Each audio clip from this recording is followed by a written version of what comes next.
नमस्कार दोस्तों, कैसे आप सभी लोग। आज मैं फिर एक कहानी लेकर के आया हूँ आप लोगों के सामने, जो गांव की कहानी है। और ये कहानी दो बुजुर्ग आपस में बातचीत करते हैं, घर परिवार के बारे में। और क्या बातचीत करते हैं वो सब मैं आप लोगों से कहानी बताऊंगा। और उम्मीद करता हूँ कि ये वीडियो हमारी काफ़ी आप लोगों को पसंद आएगी। और आपके जो घर परिवार में भी ऐसे, गांव में भी कुछ लोग ऐसे मानसिकता के होंगे जो इस कहानी में मैं आप लोगों को बताऊंगा।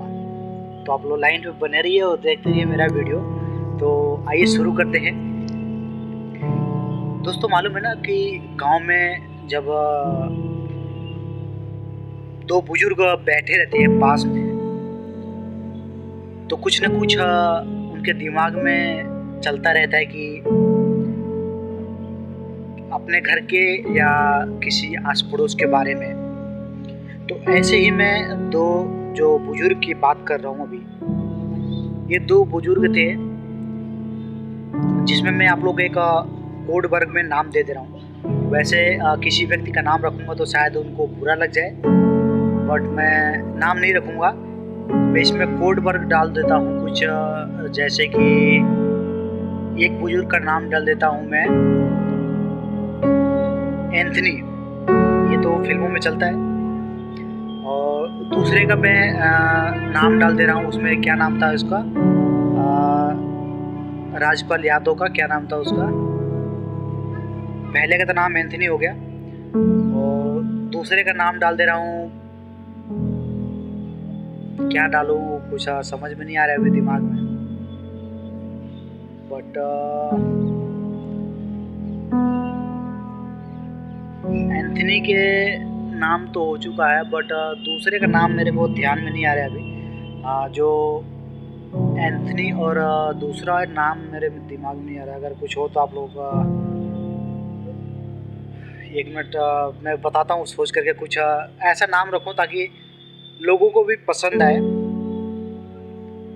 और आपको भी हमें भी अच्छा लगे, ताकि किसी को बुरा भी ना लगे। ऐसा एक नाम चाहिए हमें, होता है। तो एंथनी और दूसरे का नाम रख देते हैं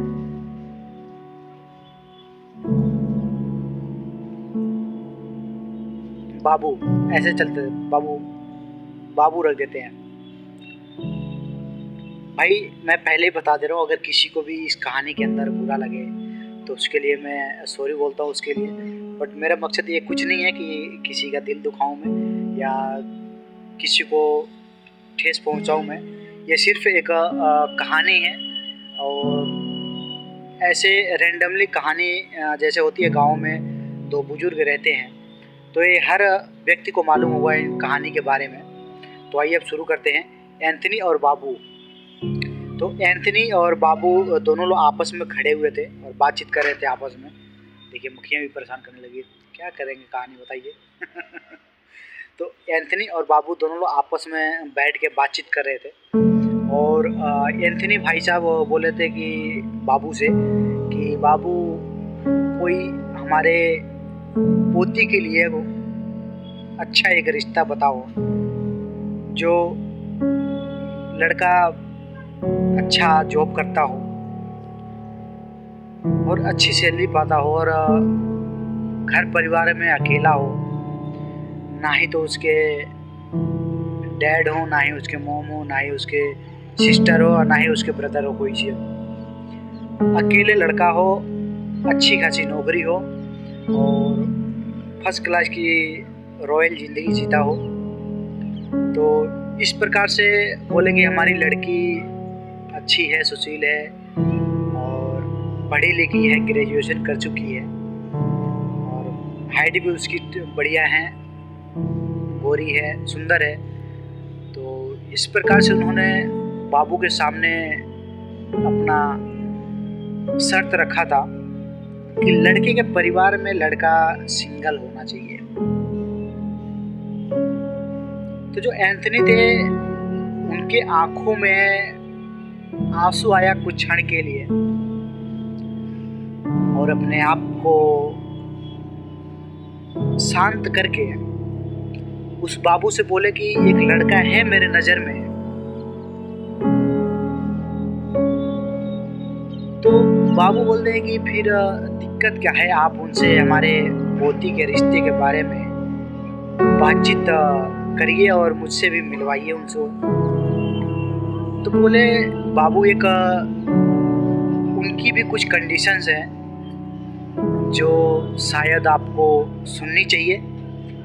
अगर आप एग्री होते हैं तो बताइए, मैं बात करता हूँ। तो बोले बाबू एंथनी से कीजिए, बताइए। तो एंथनी ने जो शर्त बाबू ने रखी थी, कंडीशन अप्लाई की हुई थी बाबू एंथनी से, तो एंथनी ने सेम कंडीशन बाबू के सामने भी रखी। तो वो जो बुजुर्ग थे बाबू, उनके सामने जब एंथनी ने अपना उस लड़के का कंडीशन रखा बाबू बुजुर्ग के सामने, तो बोले कि लड़का भी यही चाहता है कि लड़के के परिवार वाले ना हो, क्योंकि जैसे आपने बाबू आपने बताया मेरे को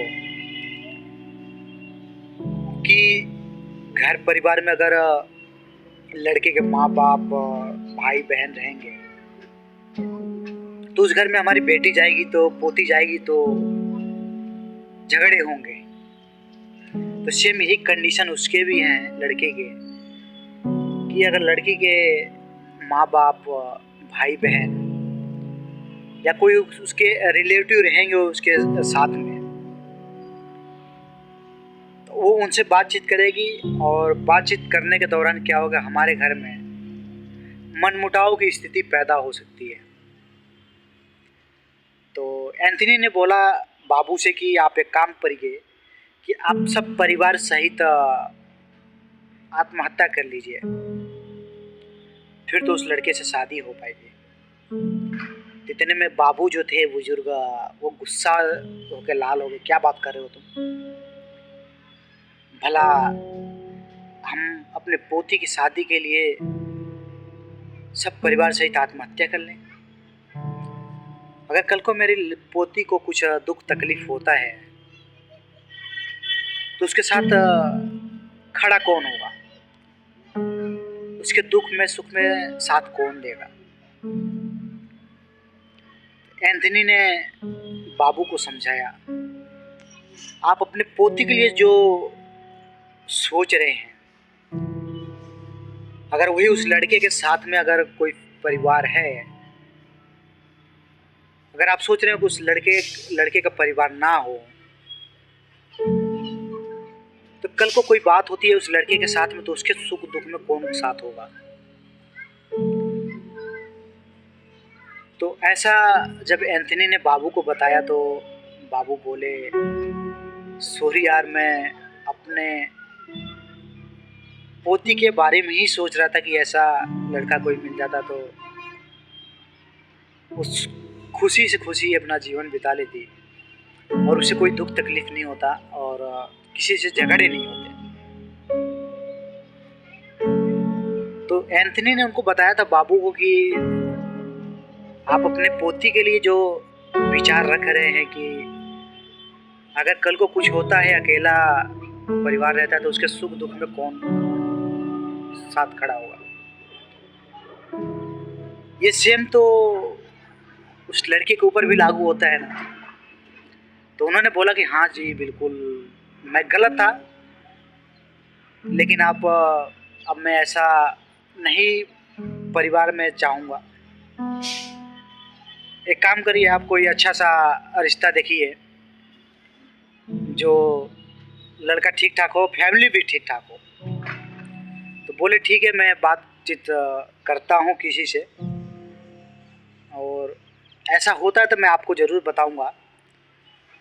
तो यही कहानी थी आज की, कि जो परिवार सोचता है कि मेरे बेटी को अकेला लड़का मिले, अकेली फैमिली मिले जिसमें कोई टेंशन ना हो, किसी से झगड़ा ना हो, तो ऐसे लोगों के लिए आगे चल के ना दिक्कतें होती हैं जब उनके सुख दुख में कोई साथ नहीं होता है। तो ऐसे समाज से कुछ लोग होते हैं, ज़्यादातर कुछ फैमिलियाँ होती हैं, सभी तो नहीं होते हैं। तो आज की हमारी कहानी यही थी, दो बुजुर्ग की, और जो दो लोग आपस में बातचीत कर रहे थे, जिनका मैं नाम दिया था अभी एंथनी और बाबू। तो thank you so much for my video watching, and thank you so much for supporting.